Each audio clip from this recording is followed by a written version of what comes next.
Nós somos um bando de desesperados. Nós queremos alguma coisa que dê dinheiro, porque o dinheiro vai resolver nossa vida. Aí eu sou usado por alguém. Alguém vem com um coaching para dizer como é que você vai ficar mais produtivo, como é que você ganha mais, como é que você influencia pessoas, como é que você muda a cabeça dos funcionários, como é que você os treina, como é que você os molda, porque alguém está mastigando você.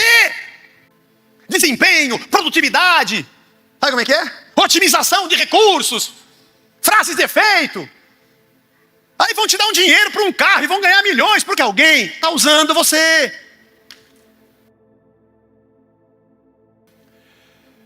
Dentro dessa jornada de Cristo no sofrimento, houve o dia em que Cristo viu a multidão cansada. Vamos ler Mateus 9, 35 e 36. Vamos ler esses dois versículos. Estamos usando a nova versão, a nova Almeida atualizada. Se você... qual que é aquela que agora está usando na tela? Ela é um pouco mais fácil, né? Gostei dela. Quando você for procurar uma Bíblia, nova Almeida atualizada, se você quer ter esta mesma versão. E Jesus percorria todas as cidades e aldeias, ensinando nas sinagogas, pregando o evangelho do reino e curando todo tipo de doenças e enfermidades. Ao ver as multidões, Jesus se compadeceu delas, porque estavam aflitas e exaustas, como ovelhas que não têm pastor. Esses dois versos. Semana passada nós falamos sobre aflitas, angustiadas. Jesus olhou para as multidões, elas estavam aflitas, elas estavam exaustas, cansadas demais. E Jesus percebeu a aflição e o cansaço das pessoas, das multidões, porque eram ovelhas que não tinham pastor. Gente sem dono, gente que não tem ninguém. O pastor das ovelhas, as frases de Cristo, elas ilustram bem o apacentamento das ovelhas. Elas conhecem a voz do pastor. Ele se coloca na porta do aprisco, ele as chama. Sem ele, ela fica desorientada. Ela fica vulnerável a qualquer presa de qualquer tipo de animal ou de alguém que venha roubá-la. Ela se desorienta, ela não sabe voltar, ela se cansa, ela se desgasta. Mas é mais do que cansaço. É mais do que você falar, rapaz, 10 quilômetros, hein? Cansado. Não, é mais do que isso. Sabe que as palavras têm força, né? Quando você fala, aquele pano está úmido, úmido. Aquele pano está molhado, é diferente do úmido. É um pouco mais forte do que úmido. Ele está encharcado, é mais forte do que estar molhado. Ele está afundado no balde. Os termos e as palavras, as expressões, elas são carregadas de uma força. E quando o texto original fala que elas estavam exaustas, é uma força muito grande desse texto. A característica dessa expressão na verdade, esse cansado que está aqui, não é só um adjetivo, multidão cansada, não. É um tempo verbal, que é um adjetivo verbal. É uma força de expressão da língua grega, do grego original, de que aquela pessoa tem uma ação que a qualifica. E aquilo é muito forte nela. É mais do que simplesmente ter um rótulo. É mais do que uma impressão, ou de que é algo momentâneo. É um estado que ela está, uma ação que a qualifica. Só que no caso aqui não é apenas estar cansada. Esse verbo que é um adjetivo, ele está na voz passiva. Esse que é o interessante. Se nós fôssemos traduzir, diríamos, é alguém que foi feita cansada. Ela foi cansada, ela foi exaustada e exaurida por alguém. Por isso que tem uma força diferente esse termo. Como é um verbo, ele pode ser ativo ou passivo. E no caso aqui é uma voz passiva. Significa que ela foi usada, ela foi gasta, ela foi mastigada, ela foi sugada. E agora ela foi jogada. Esse verbo ripto do grego, ele aparece 7 vezes no Novo Testamento. Essa é uma outra coisa interessante. As outras 6 vezes, ele significa isso, ser jogado, ser lançado no chão. E nesse campo semântico que nós estudamos esse texto, o significado do contexto é que essa pessoa foi largada. Esmagada, mastigada, sugada, usada e jogada. Jesus olhou para isso e falou, elas estão aflitas. A tradução, a palavra mais forte que nós encontramos foi exaustas. Mas elas foram levadas a esse ponto. Imaginando que Jesus olhava para aquela multidão e o povo daquela época, o povo comum daquela época, se sentia só. Eu não sei se você já chegou nessa condição de ser desgastado numa situação. Pode ser que você esteja passando agora por isso. Ser usado, ser mastigado, ser sugado. E aí você fala assim, eu não aguento mais, eu tô cansado. E alguém fala, não, mas esse problema que você está, não é só o problema. É todo um contexto que arrancou de mim as minhas forças. Eu não consigo mais. Jesus olhou para essa multidão e percebeu que essas pessoas estavam assim. Bom, se eles fossem recorrer ao seu rei judeu, eles não tinham. Não tinha um rei que julgasse as causas do povo, que era isso que um rei fazia, além de sair às batalhas e dirigir a nação, como fazia Davi, além de apaziguar as diferentes contendas e trazer soluções e julgar as causas. Não tinha quem fizesse isso, porque a nação de Israel estava subjugada pelos romanos. Bom, então nós temos o templo, vamos ao templo, porque o templo era o único território judaico dentro da Judéia dominada por Roma. Pelo menos no templo se falava hebraico, se lia a lei, tinham os saduceus, os sacrifícios, e ali a gente está em casa, ali é a nossa casa, mais ou menos. Os saduceus eram uma aristocracia que estavam mancomunadas com Roma. A troca do sacerdote já não era mais vitalícia, já não era mais uma unção e uma consagração, como se via no Antigo Testamento, era uma escolha política. Aliás, nos dias de Jesus tem Anás e tem Caifás, é um sogro e genro, não era para ser assim. É interessante a história, mas não é a história para hoje. Eles tinham o comércio do templo, eles tinham os cambistas, sim, cambistas, essa é a tradução. Porque havia uma moeda no templo. Dentro do templo não era nem denário e nem dracma, era a moeda do templo. E aí o câmbio muda, né? De acordo com o interesse. Quem faz esse câmbio? Tem bolsa de valores, tem economistas. Estava na mão da aristocracia, que eram os saduceus. Por isso que os fariseus eram contra os saduceus. Não porque queriam ser bom para o povo, nós queríamos ter uma casquinha nesse lugar. Tinham suas regalias. O povo, ninguém está preocupado com o povo. Eu não tenho governo, porque o meu rei caiu, deposto, e agora quem manda é Roma. E quando eu vou ao templo, eu não tenho os saduceus, não tem ninguém ali. Não tem ninguém por mim ali. E os sacrifícios tinham também o seu comércio. Jesus expulsa os cambistas quando ele chega em Jerusalém, na sua última semana de vida. Então não tem saduceu. Deixa eu ver se eu correr para os fariseus. Se eu for até os fariseus, quem sabe ali eu encontro alguém que me ajude. Mas os fariseus e os escribas eram os doutores da lei que Jesus critica no capítulo 23 de Mateus. Ai de vós, escribas e fariseus hipócritas. Vocês correm o mundo para fazer um prosélito, ou seja, vocês fazem tudo para converter uma pessoa e depois a tornam um filho do diabo, que nem vocês. Vocês, com a religião de vocês, colocam fardos pesados nas costas das pessoas e elas não conseguem carregar. Vocês entram na casa das viúvas a título de fazer orações e devoram a casa das viúvas. Bom, se o povo corresse aos fariseus, não teria os fariseus. Teriam a hipocrisia de uma religião que sugava e punha peso sobre as pessoas. Bom, vamos correr para Roma então. Roma. Para Roma você é um número. Para Roma você é um pagador de imposto. Ou você acha que romanos ou outros povos que conquistavam nações, conquistavam para abençoar a terra?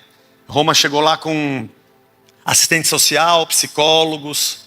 E nós vamos chegar aqui para ajudar, nós viemos salvar vocês. Eu vim explorar o que a terra tem, eu vim pegar a riqueza que tem, e eu vim pegar o dinheiro do povo que está aqui. E a gente mastiga. E a hora que acabar o gosto, a gente gospe. E se morrer, vem outro.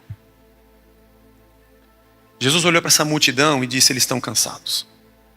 Bom, nós temos partido dessa nossa jornada sempre com o nosso pressuposto de que o mundo é o mundo que é um mundo de dor, porque o homem disse não a Deus. Porque o homem que toma do fruto se desliga de Deus. Nesse caso específico, pensando nesse nosso tema, eu me lembrei do filme do Jim Carrey, O Todo-Poderoso. Primeiro, vocês assistiram? Então, merece o spoiler se você não assistiu, porque é muito velho, você não viu até hoje, irmão, você está em pecado. Você como crente não viu o Todo-Poderoso? Quer ver o quê? Mas é interessante que ele pede para Deus todo o poder, né? Se eu fosse Deus. E tudo fica maravilhoso, porque ele sai com um carro incrível, né? Ele abre o trânsito, ele abre a sopa. Lembra? Ele faz o que ele quiser. Todo mundo ganha na loteria, né? Os pedidos, um monte de pedido de oração e ele dá para todo mundo a mesma resposta. Vira um colapso o país. Mas tem um pedaço, uma cena que eu acho muito interessante. É quando ele não consegue dormir. Com tanto barulho de vozes que ele fica ouvindo e ele começa, o que está acontecendo? São as orações. O computador dele tem milhões de orações e gente pedindo coisas. E ele corre para Deus e fala, não dá para ser Deus, as pessoas não param de falar, então é isso. Aliás, aquilo é um retrato da banalização ridícula que nós fizemos da fé cristã. Ou do cristianismo, vamos chamar assim. A fé cristã é a fé cristã. A gente corre para dentro das igrejas para ter poder. Para quê? Para resolver para mim. Você que se dane. Porque você não tem ninguém. Se eu tiver poder, eu quero resolver o meu carro. Eu quero resolver as coisas que eu tenho. Eu não quero ficar ouvindo gente que me pede coisas. É horrível gente que pede. Quando eu não tenho, eu quero alguém que ouça o que eu estou pedindo. E ele me despreza. E quando eu tenho, eu também desprezo. Esse é um ciclo sem fim dessa vida ignorante que a gente vive.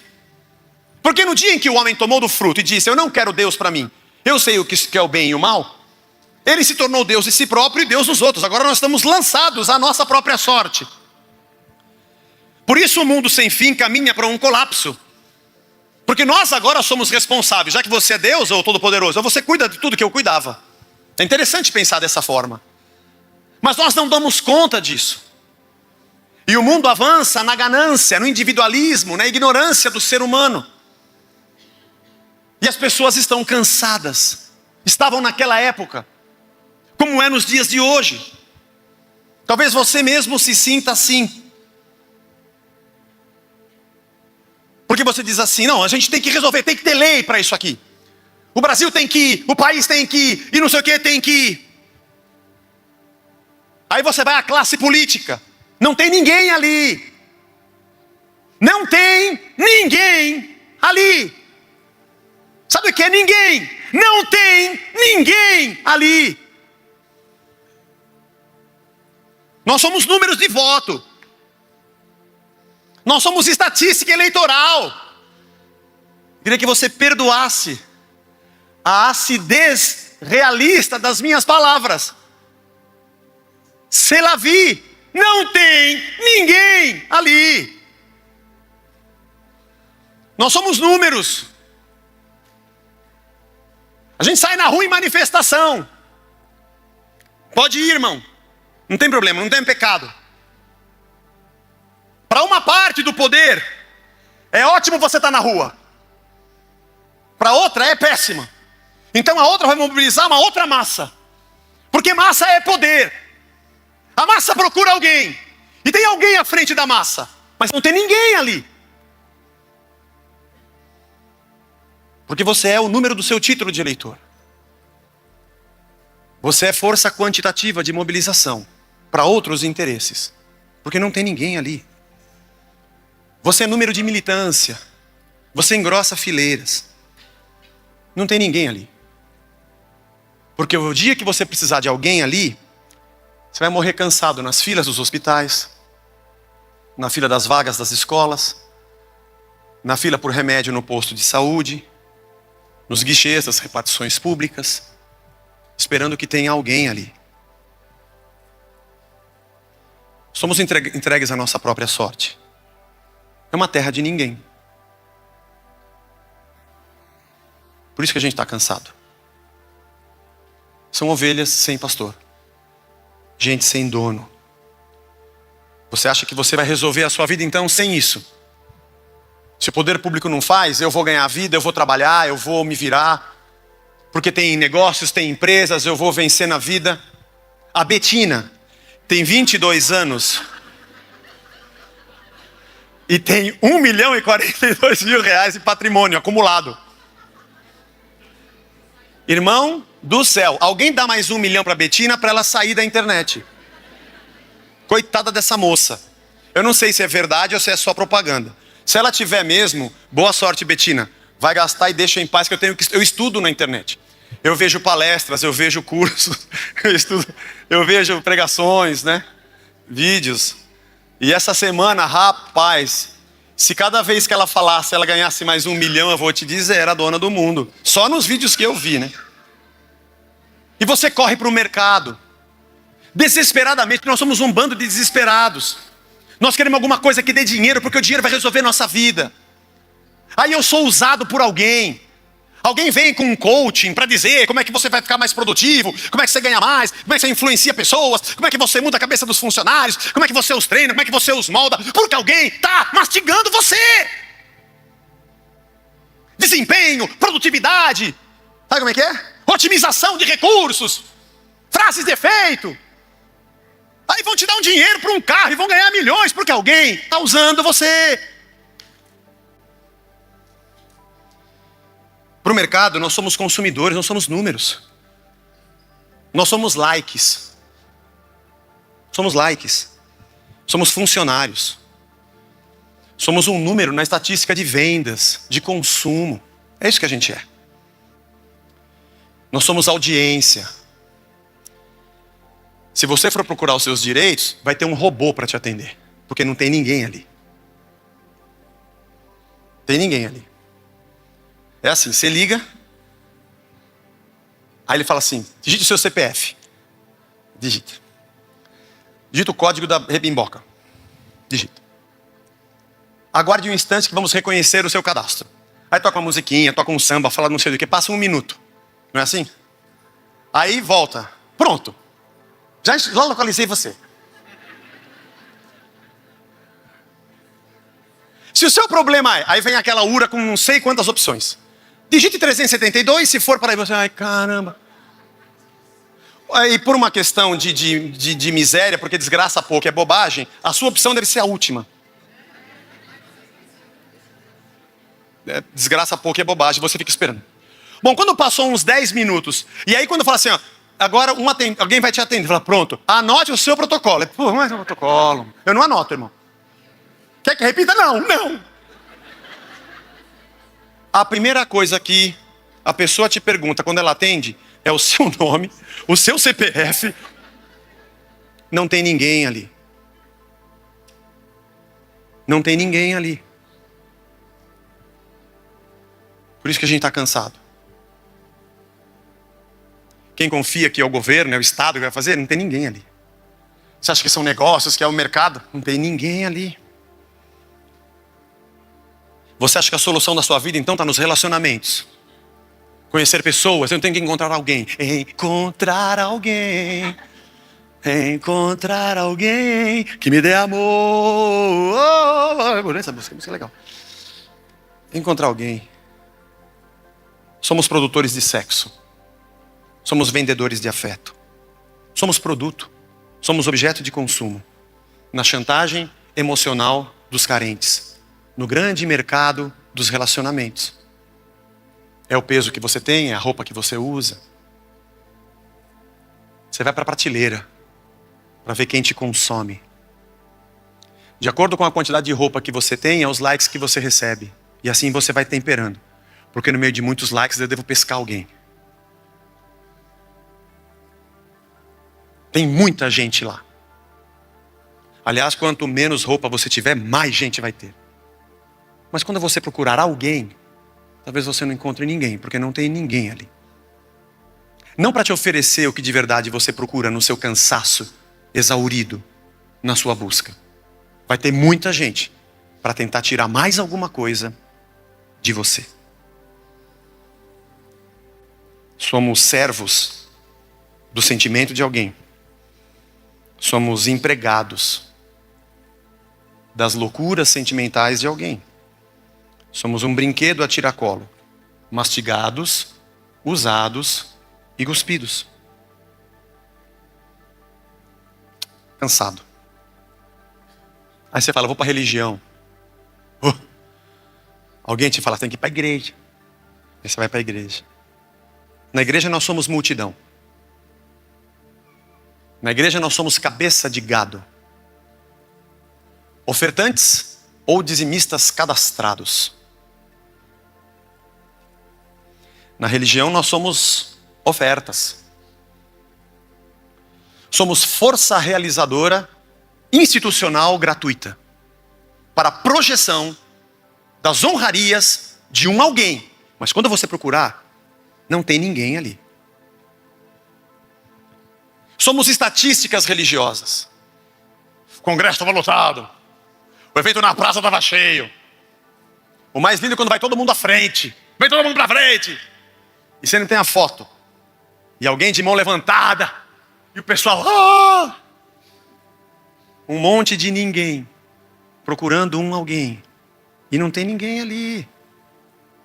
Não tem ninguém ali.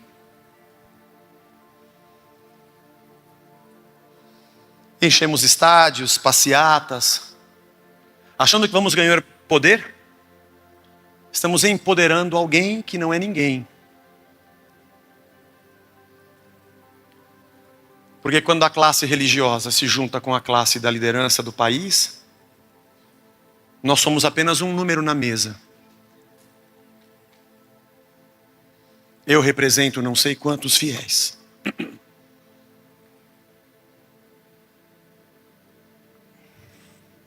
É triste. Você quer alguma coisa? Aí você vai procurar os seus direitos? Venha. Encha o templo. Tem que estar sempre cheio. Não pode faltar. Quebra a corrente. Não presta. Tem que manter a campanha. Tem que comprar o objeto. Ungido. Caneca. Fala, Jeová. Porque se você comprar, ela vai encher de poder. Vão achar um personagem que tomou no cálice não sei o quê, vão dizer que é o cálice do fulano. Porque, sei lá, vão falar que o Senaqueribe pegou o cálice, o Davi pegou o cálice, é o cálice do Davi ungido. Aí vão fazer uma história toda e vai te empurrar goela abaixo. E na Conde de Sarzeda já tem um produtor que faz a 50 centavos cada uma das canecas, que você vai pagar R$150, mas são 150 pedidos que você tem, né? Desculpa, o Henrique trabalha na Conde de Sarzedas lá. Você não, Henrique, você não faz isso. Jesus amado. E depois dê uma oferta. Depois ouça a rádio. Porque você é audiência. Você é Ibope. Para se vender anúncio. Depois dê outra oferta para sustentar a rádio. Mas assista a TV. Porque você é telespectador. E dê outra oferta para sustentar a TV. Depois você trabalha bastante. Depois você compra o livro, paga o carnê, dá uma oferta. Mas se alguma coisa não acontecer e o seu milagre não tiver, a resposta já está pronta. Ou você não teve fé ou você está em pecado. Porque a culpa é sempre sua. Porque não tem ninguém ali. Eu sei que você está ouvindo. Eu sei que você está vendo. Mas não tem ninguém lá. Você e eu não temos ninguém. Não, mas tem o programa, não é nem evangélico. É o programa que você vai e participa para ganhar 1 milhão. Tem uma fila de mais de 2 milhões de pessoas para participar do programa. E vamos escolher qual a história mais legal, que emociona mais, porque tem que dar audiência. Porque a gente vai dar dinheiro à toa. Eu sei que você vai buscando alguém, mas não tem ninguém ali. Jesus, quando olhou para a multidão e disse: elas são ovelhas que não têm pastor, e elas foram gastas e usadas e jogadas, estão exauridas, porque não tem ninguém ali. Essa é a triste realidade. Eu sei que algumas pessoas vão falar: não, Zé, não é bem assim. Tudo bem, gente. Não é bem assim. Tem muita coisa boa nesse mundo. Tá. É um garoto que, como eu, amava os Beatles e os Rolling Stones. Tudo bem. Tá. Mas vamos lá. Essa é a realidade do mundo, gente. Essa é a realidade do mundo. Eu não vou vir aqui para falar que tem coisa boa, que o mundo é bom, que as flores estão aí. Não. Essa é a realidade nua e crua, que eu e você já enfrentamos. Já enfrentamos na política, já enfrentamos no mercado, já enfrentamos na religião, já enfrentamos nos relacionamentos, entre pessoas que se diziam amigas. Quando Jesus diz em Mateus, capítulo 11, versos 28 e 29, vinde a mim todos os que estão cansados e sobrecarregados, e eu vos aliviarei. Tomai sobre vós o meu jugo. O que eu coloco em vocês não é pesado. Aprendei de mim que sou manso e humilde de coração. Tem alguém ali. E vocês acharão descanso para a sua alma. Porque o meu jugo é suave e o meu fardo é leve. Irmãos, o mundo é tão maluco. Nós usamos pessoas, passamos por cima de gente. Vende o produto com propaganda enganosa. Vende a carne que já está vencida, que deu um banho de Coca-Cola na carne. É cada coisa que você vê. Porque o que interessa é eu ganhar. Porque isso aqui é a coisa mais importante do mundo. Eu passo por cima de leis, eu passo por cima de pessoas, eu passo por cima da minha família, eu passo por cima de qualquer coisa. O que eu quero é ter. Nós somos uma resistência nesse mundo para dizer, gente, não é isso. O corpo de Cristo é uma resistência para gritar para esse mundo, para que não é isso. O problema é que quando a gente fala dessa religião institucionalizada, é que ela entrou no mercado das conquistas humanas desenfreadas. E ao invés dos cristãos terem um discurso de que, gente, a vida não é isso, eles mudaram o discurso. É isso mesmo. Só que você vem aqui, em vez de você pisar alguém, você paga o meu carnê, pô. Em vez de você maltratar alguém, você faz a minha campanha. Você vai ter a mesma coisa que ele. Eu ofereço igual. Nós estamos no mercado da oferta e procura. E a demanda é grande.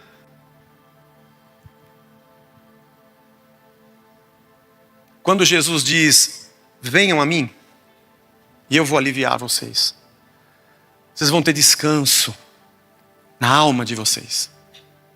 Talvez o primeiro alívio que a gente tenha desse cansaço seja um despertamento. Cruel. Cruel.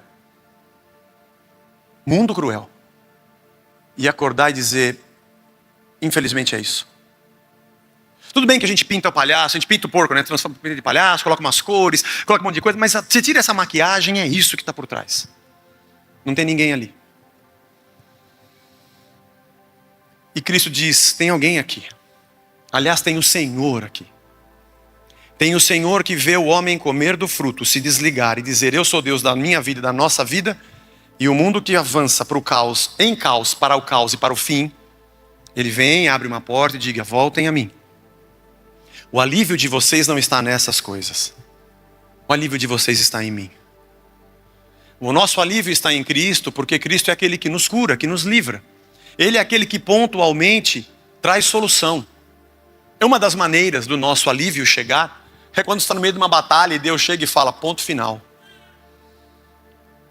É uma das maneiras de você ter grande alívio na sua vida. Bom, primeiramente se despertando que não é nesse mundo que você vai encontrar. Que não é nessa terra que você vai achar. Vendo Cristo agir na sua vida. Mas tem outras maneiras. Porque tem dias que pontualmente não há solução. Está passando por uma guerra e a guerra não passa. Mas a presença dele é o teu descanso. Aliás, Jesus é o nosso Shabá. Jesus é o nosso sábado. A gente guarda sábado? Não dá para guardar o sábado, porque o sábado nos guardou. Não dá para eu guardar o sábado me envolveu. Eu sou o Senhor do sábado, disse Jesus. Porque você sabe que você tirar um dia de descanso não tira as minhocas da sua cabeça. Você não consegue dormir, você não consegue almoçar. O teu descanso não é um anestésico momentâneo. Apesar de que você deve ter o seu dia de descanso, como qualquer pessoa deve ter, faz bem para a nossa máquina. Mas o nosso verdadeiro descanso, o nosso verdadeiro sábado se chama Jesus Cristo. Vinde a mim e vocês vão encontrar descanso para as vossas almas. É nas palavras dele, é na presença do seu Espírito, é na comunhão de Cristo, que mesmo em meio ao problema que não acabou, eu descanso nele, porque ele é o meu descanso. Quando alguém vem e pergunta, como é que estão as coisas? Estão iguais. E você? Estou melhor. As coisas não mudaram. Eu acho que Deus, tenho certeza que Ele é poderoso para transformar. Mas Ele pode ter motivos de não fazer isso acontecer dessa forma. Mas o mais importante é que eu encontrei descanso em Cristo. Meus olhos saíram desse foco. É difícil isso, muito, irmãos. Muito difícil. Mas o alívio da presença de Cristo, da sua palavra, da comunhão do seu Espírito, nos amadurece, nos faz enxergar a problemática com outros olhos, nos coloca o foco da esperança dos dias vindouros e da graça que é presente hoje na nossa vida. Do Senhor que nos fortalece, que nos ensina. Mesmo nos momentos em que a solução definitiva não chegou. Talvez a minha situação ainda não tenha sido transformada, mas eu já fui. Eu já consigo andar numa boa no meio disso. Aliás, Cristo andou no meio de tudo isso. E eu imagino que olhar para aquelas multidões, cansadas, exaustas por serem mastigadas e usadas, também era a imagem da própria vida dele, Cristo olhando para aquelas pessoas, porque ele mesmo passaria por aquilo. Eu vou curar, eu vou libertar, e eles vão gritar, crucificam. Eu vou entregar a minha vida por eles, e eles vão gritar, soltem Barrabás. Porque ele mesmo também foi moído pelas nossas transgressões, foi mastigado pela nossa iniquidade, foi consumido pelo nosso pecado, se deixou consumir e foi levado à cruz pela nossa culpa. Ele sabe.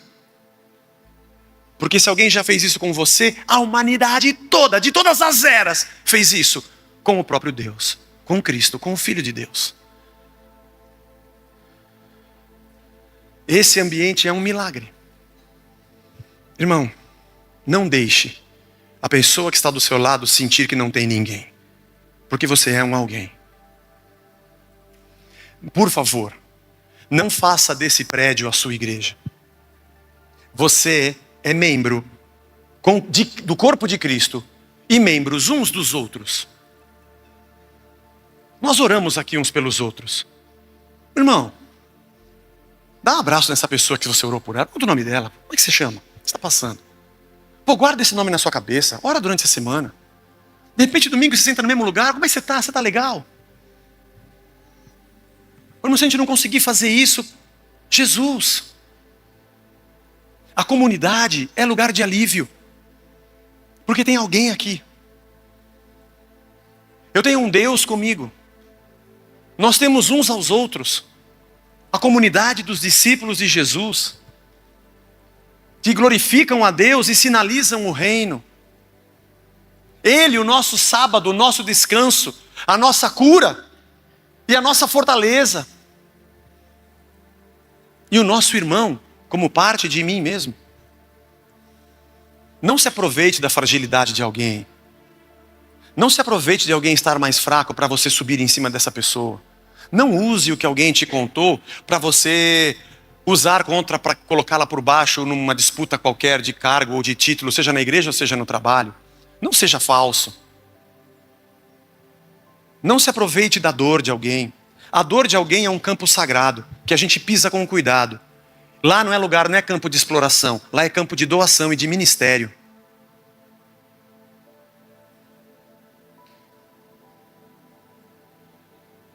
Eu conheci uma pessoa, amigo próximo, estava numa situação muito difícil. E ele precisou se desfazer de um produto, um equipamento que ele tinha. Colocou um preço lá embaixo, porque ele estava muito necessitado. Aí apareceu uma pessoa e disse para ele, puxa, que legal, está muito barato, cara. Por acaso, essa pessoa era cristã. De verdade, era cristã mesmo. Eram irmãos em Cristo. Por que você está vendendo por esse preço? Eu falei, porque eu estou passando por isso, e eu preciso ter. Essa pessoa falou, então eu vou comprar de você, meu irmão. Mas eu vou te pagar o preço correto. Porque você não pode, você vai se desfazer disso, você não pode. Normalmente, um crente ainda negociaria para ir mais baixo, usaria uma técnica de coach para sugar mais um pouco de alguém. Vocês viram que eu gosto de coach, né? Para sugar mais um pouco daquele miserável desgraçado. e depois de ir na igreja contar testemunho que Deus abençoou. Sendo que esse alguém, por quem Cristo morreu na cruz, não encontrou outro alguém que tinha o mesmo amor de Cristo, mas tinha o ódio do inferno no seu coração. Não deixe alguém do seu lado se sentir como se não tivesse ninguém. Aliás, essa semana, quando a gente sair distribuindo essas roupas, não deixe essas pessoas pensarem que não há ninguém. Por favor, irmão, se mobilize. Nem for para você entregar um detergente.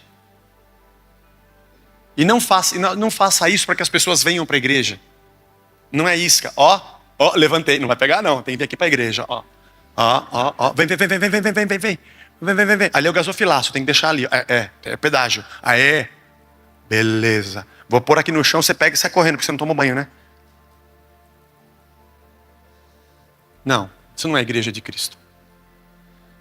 Deus nos abençoe. Vinde a mim.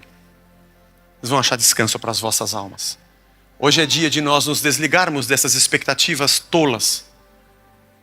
Ainda que, nesse mundo, pisando nessa terra, todos os discursos de justiça, todos os discursos de igualdade, todos os discursos de direito, de verdade para qualquer ser humano, maioria ou minoria, a igreja sempre vai se alinhar com eles e dizer, está certo, isso é divino, isso é cristão. Nossa missão no meio da dor dos homens diminui a dor. Mas a nossa esperança está no Cristo que disse, vinde a mim.